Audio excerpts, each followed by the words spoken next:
Super size cargo ship Pacific ocean में लहरों से लड़ रही थी। टाइटैनिक से भी बड़ी और 16 फ्लोर्स जितनी ऊंची इस शिप को अगर स्टील का किला कहा जाए तो गलत नहीं होगा। लेकिन सिर्फ चंद घंटों के बाद इसका कोई नामो निशान नहीं रहा। ना कोई रेडियो सिग्नल आया, ना समंदर में कोई तैरता हुआ मलबा मिला। लाखों टन वजनी शिप बिना किसी निशान के अचानक कैसे गायब हो गई। अथॉरिटीज की जानिब से 20 सालों तक दुनिया को सिर्फ एक ही बात बताई गई कि बस शिप डूब गई है। लेकिन जब क्रू में मौजूद एक शख्स के बाप ने सच्चाई का पता लगाना शुरू किया तो जो कुछ समंदर के नीचे छुपा था उसने सबकी आंखें खोल कर रख दी। जिम टीवी की वीडियोस में एक बार फिर से खुशामदीद। नाजरीन, 9 सितंबर 1980 की शाम पैसिफिक ओशन की गहरी लहरों को चीरता हुआ एक बेपनाह बड़ा कार्गो शिप MV डर्बिशर जापान की तरफ रवाना था। लेकिन उसी वक्त ईस्ट की तरफ से एक और मेहमान उसकी तरफ बढ़ रहा था, टाइफून ऑर्किड। एक तूफान जो हर घंटे के साथ और भी ज्यादा खतरनाक होता जा रहा था।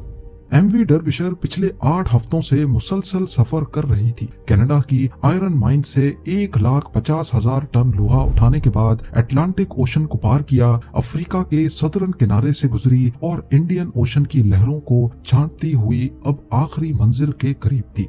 शिप पर 42 तजर्बाकार लोग, जिसमें इंजीनियर्स, हेल्पर्स और एक्सपर्ट्स शामिल थे, अब बस अपने सफर के आखिरी चंद घंटे गिन रहे थे। लेकिन शायद किस्मत को कुछ और ही मंजूर था। शिप के कैप्टन जेफरी अंडरहिल, जिनको 20 साल का एक्सपीरियंस था, वो इस मिशन के जिम्मेदार थे। उनकी बीवी भी इंग्लैंड से जापान आ चुकी थी, लेकिन उनका मिलना अब सिर्फ एक ख्वाब बनकर रह जाएगा। कई दिनों से कैप्टन अंडरहिल वेदर रिपोर्ट्स पर भरोसा कर रहे थे।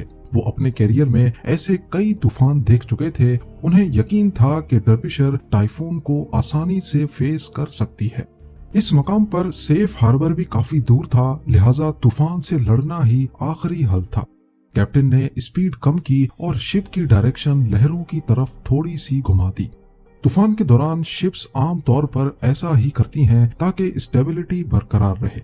साथ ही कैप्टन ने एक इमरजेंसी मैसेज भी सेंड किया, जिसमें उन्होंने हालात के बारे में आगाह किया और शिप की करंट लोकेशन भी भेज दी। पर तूफान का गुस्सा बढ़ता जा रहा था। लहरें 10 मीटर से भी ऊंची हो चुकी थीं, कुछ तो डर्बिशर के बराबर की लंबाई तक जा चुकी थीं। 1000 फीट लंबाई के साथ डर्बिशर टाइटैनिक से भी लंबी और चौड़ी थी और इसकी ऊंचाई 16 स्टोरी बिल्डिंग जितनी। ये कोई आम शिप नहीं, एक state of the art steel का किला था और इसको बनाया ही दुनिया के सबसे खौफनाक समंदर से टकराने के लिए था। और इसीलिए ही कैप्टन के लिए टाइफून ऑर्किड एक मामूल का हिस्सा लग रहा था। लेकिन समंदर की अंधेरी गहराइयों में कुछ ऐसा होने जा रहा था जो किसी ने कभी सोचा भी नहीं था। उसी रात 2 और बहरी जहाज भी इस टाइफून का मुकाबला कर रहे थे, लेकिन अगली सुबह वो दोनों जहाज तो सही सलामत पोर्ट तक पहुंच गए, लेकिन MV डर्बिशर का कोई अता पता ना चल सका। ये स्टील का किला अचानक कहीं गायब हो गया बिना किसी निशान के। आने वाले 20 सालों तक दुनिया को ये समझ ही नहीं आया कि आखिर उस रात क्या हुआ था। 9 सितंबर 1980 की शाम MV डर्बिशर ने आखिरी बार रेडियो मैसेज किया था। उसके बाद ना कोई डिस्ट्रेस कॉल, ना कोई फाइनल मैसेज, और फिर अगले 6 दिनों तक खामोशी का एक भयानक समा। शिप के ओनर्स ने भी उसे मिसिंग रिपोर्ट नहीं किया। शायद उन्हें यकीन था कि बस रेडियो कांटेक्ट टूट गया है और डर्बिशर फिर से समंदर के किनारे कहीं नजर आ जाएगी। लेकिन दिन गुजरते गए पर डर्बिशर की कोई खबर नहीं आई। 15 सितंबर को पहली दफा शिप की गुमशुदगी की फिक्र महसूस की गई। एक इंटरनेशनल सर्च मिशन लॉन्च किया गया। हेलीकॉप्टर्स, एयरप्लेन्स, नेवल शिप्स सब समंदर की छाती पर डर्बिशर के आखिरी कोऑर्डिनेट्स को अच्छी तरह छान मारते हैं, लेकिन इतने बड़े बहरी जहाज का एक टुकड़ा भी कहीं तैरता हुआ ना मिला। 6 दिनों के बाद सर्च ऑपरेशन बंद कर दिया जाता है। अथॉरिटीज ने ये कहकर मामला रफा दफा कर दिया कि बस समंदर ने उसे निगल लिया, और ये नतीजा फौरन बिना किसी इन्वेस्टिगेशन के निकाल लिया गया। जिस तेजी से सर्च ऑपरेशन और इन्वेस्टिगेशन खत्म हुई, उसी तेजी से न्यूज कवरेज भी। एमवी डर्बिशर के क्रू की फैमिलीज ने कई रिक्वेस्ट भेजी, लेकिन उन्हें सिर्फ इतना बताया गया कि इन्वेस्टिगेशन करने जैसा कुछ है ही नहीं। मरने वालों के खानदान से ये बात हजम ना हुई। उनको ऐसा लग रहा था जैसे कोई बात जानबूझकर छुपाई जा रही हो। एमवी डर्बिशर एक स्टील का आलमगीर जायंट ब्रिटेन के मशहूर स्वान हंटर शिपयार्ड में सिर्फ 4 साल पहले बनाया गया था। एक ऐसी शिप जो 1.5 लाख टन से ज्यादा माल ले जा सकती थी और जो 20 साल पहले तक की शिप से 4 गुना ज्यादा लोड उठा सकती थी। लेकिन इस दफा बात सिर्फ साइज की ही नहीं थी, डिजाइन भी नया था और डर्बिशर एक ओबीओ कैरियर थी। ये नए जमाने की एक ऐसी शिप थी जो एक साइड से ऑयल जबकि दूसरी साइड पे आयरन ओर भर के ले जा सकती थी। इसका सबसे बड़ा फायदा शिपिंग कॉस्ट को कम करना था और इसी वजह से ये कभी भी खाली लौट कर नहीं जाती थी। अगर ऑयल छोड़ा तो वापस आयरन ओर ले जाती थी, यानी शिप हमेशा चलती रहेगी और कंपनी को फायदा देती रहेगी। ट्रेडिशनल शिप्स के मुकाबले में एमवी डर्बिशर 30% तक ज्यादा रेवेन्यू बना सकती थी। इसका शुमार ब्रिज क्लास की शिप्स में होता था और उस वक्त ऐसी सिर्फ 6 ही शिप्स पूरी दुनिया में अवेलेबल थी। इसे ब्रिटेन के स्वान हंटर नामी शिपयार्ड ने बनाया था। उस वक्त इस कंपनी को काफी चैलेंजेस का सामना करना पड़ रहा था, क्योंकि उनका मुकाबला था जापान और साउथ कोरियन शिपयार्ड से, जो वही शिप्स ज्यादा सस्ती और ज्यादा जल्दी बना रहे थे। स्वान हंटर, जो कभी दुनिया की शिप बिल्डिंग इंडस्ट्री का बेताज बादशाह हुआ करता था, अब जापानीज और साउथ कोरियन कंपनीज की वजह से काफी दबाव का शिकार था। उन्होंने कॉस्ट कटिंग करना शुरू की और शायद यहीं पर छुपा था एमवी डर्बिशर के डूबने का राज। Future option. We've got it. Precision tools, real-time insights in one single app. Open free Demat account now. Investments in securities market are subject to market risks. Read all the related documents carefully before investing. इस हादसे के बाद कई घरों में अंधेरा छा गया, लेकिन एक शख्स ऐसा था जिसके लिए ये सिर्फ एक नुकसान नहीं, एक मिशन बन गया। पीटर रिडयार्ड अपने जवान बेटे को डर्बिशर में खो बैठा था, लेकिन पीटर सिर्फ एक बाप ही नहीं बल्कि एक एक्सपीरियंस्ड शिप सर्वेयर था, जिसने अपनी जिंदगी समंदर और शिप्स का तज्जिया करने में गुजारी थी। जब पीटर खुद मैदान में उतरा तो उसने एक हैरान कर देने वाली हकीकत का पर्दाफाश कर दिया। 1982 में डर्बिशर के गायब होने के सिर्फ 18 महीनों के बाद टाइन ब्रिज नामी एक और ब्रिज क्लास शिप नॉर्थ सी के तूफानों से लड़ रही थी और अचानक शिप के सुपर स्ट्रक्चर के आगे स्टील में दरार पड़ने लगी। कैप्टन ने फौरन एवैक्यूएशन का हुक्म दिया और क्रू को एयरलिफ्ट करके बचा लिया गया। इस हादसे में शिप को बचा लेना किसी मौजज़े जैसा ही था, क्योंकि शायद कुदरत भी इस बार सच्चाई दिखाना चाहती थी। जब पीटर ने उस शिप का ठीक से मुआयना किया तो पता चला कि शिप के फ्रंट साइड के एक हिस्से पर क्रैक्स पड़ चुके थे। मजीद कुछ डॉक्यूमेंट्स पढ़ने के बाद उनको मालूम पड़ा कि सिर्फ यही नहीं बल्कि हर ब्रिज क्लास शिप में क्रैक्स डेवलप हो चुके हैं और ये क्रैक्स सिर्फ एक ही जगह पर पड़ रहे हैं। और फिर ये शिप्स चुपके से रिपेयर के लिए पोर्ट्स में बुलाई जा रही थी। सिर्फ इतना ही नहीं, पीटर ने एक और हैरत अंगेज चीज ढूंढ निकाली। ये शिप्स ओरिजिनल डिजाइन प्लान्स के मुताबिक नहीं बनाई गई थी। कुछ हिस्से ऐसे थे जिन्हें जल्दबाजी में ओरिजिनल डिजाइन से हटकर बनाया गया था। पीटर के हाथ अब एक ऐसा सबूत लग चुका था जो शायद एमवी डर्बिशर की इन्वेस्टिगेशन को दोबारा खोल सके। पीटर ने ये सारे सबूत इकट्ठे किए और डिपार्टमेंट ऑफ ट्रांसपोर्टेशन को भेज दिए, लेकिन उन्होंने कोई एक्शन लेने के बजाय सिर्फ इतना कहा कि डर्बिशर के डूबने की प्रॉपर इन्वेस्टिगेशन अब हो चुकी है और नई इंक्वायरी का कोई प्लान नहीं है।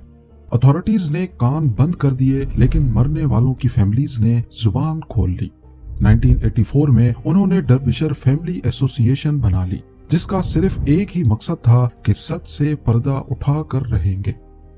नवंबर 1986 में एक और ब्रिज क्लास शिप जिसका नाम कोलून ब्रिज था, आयरलैंड के कोस्ट के पास समंदर में ही क्रैक्स पड़ने की वजह से ग्राउंड हो गई। अटलांटिक के रफ समंदर से गुजरते वक्त उसका हल, जो पहले ही कमजोर हो चुका था, समंदर के झटकों का सामना नहीं कर सका। कोलून ब्रिज 6 में से आखिरी ब्रिज क्लास शिप थी जिसमें वो खास रिपेयर वर्क नहीं हुआ था जो पीटर ने दूसरी शिप्स में ढूंढा था। लेकिन अब की बार ब्रिटिश गवर्नमेंट चुप नहीं बैठी और दोबारा से एक नई इन्वेस्टिगेशन खोलने का इरादा किया। पीटर और दूसरी फैमिलीज को उम्मीद की एक किरण दिखाई दी। अगले 6 महीनों तक मुख्तलिफ एक्सपर्ट्स ने इस इन्वेस्टिगेशन में अपनी अपनी राय दी। किसी ने डिजाइन पर दोष दिया तो किसी ने समंदर को। लेकिन इस इन्वेस्टिगेशन में पीटर के तमाम एविडेंस पर कोई ध्यान नहीं दिया गया। उसके सबूत जो डायरेक्टली स्ट्रक्चरल फेलियर की तरफ इशारा करते थे उनको बड़ी चालाकी से दबा दिया गया। इन्वेस्टिगेशन रिपोर्ट में बताया गया कि MV डर्बिशर और ब्रिज क्लास की शिप्स में कोई स्ट्रक्चरल फेलियर के सबूत नहीं मिले। डर्बिशर बस एक और शिप थी जो समंदर की लहरों का शिकार बन गई। फैमिलीज जो पिछले कई सालों से ये लड़ाई लड़ रही थीं, उनके लिए ये रिपोर्ट किसी तमाचे से कम नहीं थी। दूसरी इन्वेस्टिगेशन के बाद अब फैमिलीज का हौसला टूट रहा था। उनका सिर्फ यही कहना था कि डर्बिशर का राज समंदर नहीं बल्कि सिस्टम में छुपा है। लेकिन उन फैमिलीज ने कभी हिम्मत नहीं हारी। 1994 में इंटरनेशनल ट्रांसपोर्ट वर्कर्स फेडरेशन के साथ मिलकर एक प्राइवेट इन्वेस्टिगेशन टीम बनाई गई।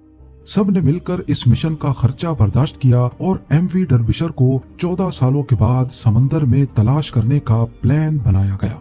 हैरत अंगेज तौर पे सिर्फ 23 घंटों के अंदर अंदर सतह समंदर से 4 किलोमीटर नीचे डर्बिशर को वन पीस में ढूंढ लिया गया। ये वाकई एक बहुत बड़ी कामयाबी थी, लेकिन इस गुत्थी को सुलझाने के लिए समंदर के अंदर शिप के एक एक हिस्से की फोटो ली गई और अगले 6 सालों तक इन्वेस्टिगेशन चलती रही। 6 सालों बाद इन्वेस्टिगेशन रिपोर्ट में सारी हकीकत खुलकर सामने आ गई। मालूम पड़ा कि शिप के सबसे आगे एक स्टोर बना होता है जिसे बोसन स्टोर कहते हैं। इस स्टोर में डेक मेंटेनेंस का इम्पोर्टेंट सामान रखा होता है, जैसे रस्सियां, टूल्स, चेन वगैरह। उस रात तूफान में जब MV डर्बिशर लहरों में झूल रही थी तो बोसून स्टोर का दरवाजा जो ओरिजिनल डिजाइन की तरह बनाया नहीं गया था अचानक टूट गया और उसमें पानी भरने लगा। हजारों गैलन पानी बोसून स्टोर में भरने की वजह से शिप का अगला हिस्सा भारी हो गया और बो मजीद पानी के अंदर चला गया। अब लहरें और ज्यादा हाइट से टकरा रही थी, जिसकी वजह से वेंटिलेटर टूटे और पानी मशीनरी रूम में दाखिल हो गया। डर्बिशर का बो और ज्यादा झुक गया और फिर एक बड़ी लहर में टेनिस कोर्ट जितना बड़ा कंटेनर जहां आयरन ओर रखा गया था उसका हैच कवर भी टूट गया। अब पहले एक कंटेनर में पानी भरा, जिसकी वजह से अगला हिस्सा मजीद नीचे गया और देखते ही देखते सारे कंटेनर्स एक एक करके पानी के अंदर चले गए। और फिर डर्बिशर जो ब्रिटेन की सबसे बड़ी वेसल थी पैसिफिक ओशन के अंधेरों में डूब गई। जब इन्वेस्टिगेशन रिपोर्ट को शाया किया गया तो मालूम पड़ा कि जिस कंपनी ने ये तमाम ब्रिज क्लास शिप्स बनाई थी उन सब के बोसून स्टोर के पास क्रैक्स थे और सभी के हैच कवर्स नाजुक और स्टैंडर्ड के हिसाब से नहीं बनाए गए थे। शुरुआत में फैमिलीज का ख्याल था कि शायद शिप में कोई स्ट्रक्चरल फेलियर था, लेकिन इन्वेस्टिगेशन में पता चला कि कोई मेजर डिजाइन फॉल्ट नहीं बल्कि छोटी छोटी कोताहियों की वजह से एक महान स्टील का किला डूब गया। 1970s के दौरान हर साल कई शिप्स डूब जाती थी। अथॉरिटीज के लिए ये एक नॉर्मल बात और नंबर गेम रह गया था, लेकिन डर्बिशर की फैमिलीज ने अपनी प्राइवेट इन्वेस्टिगेशन करके शिपिंग इंडस्ट्री को एक्सपोज कर दिया। उसके बाद नए शिप डिजाइन्स आए, रूल्स और ज्यादा सख्त हुए और सेफ्टी इंस्पेक्शंस पर ध्यान दिया जाने लगा। उन्होंने सिर्फ एक जहाज नहीं ढूंढा बल्कि पूरी इंडस्ट्री को बदलने पर मजबूर कर दिया। आज भी शिपिंग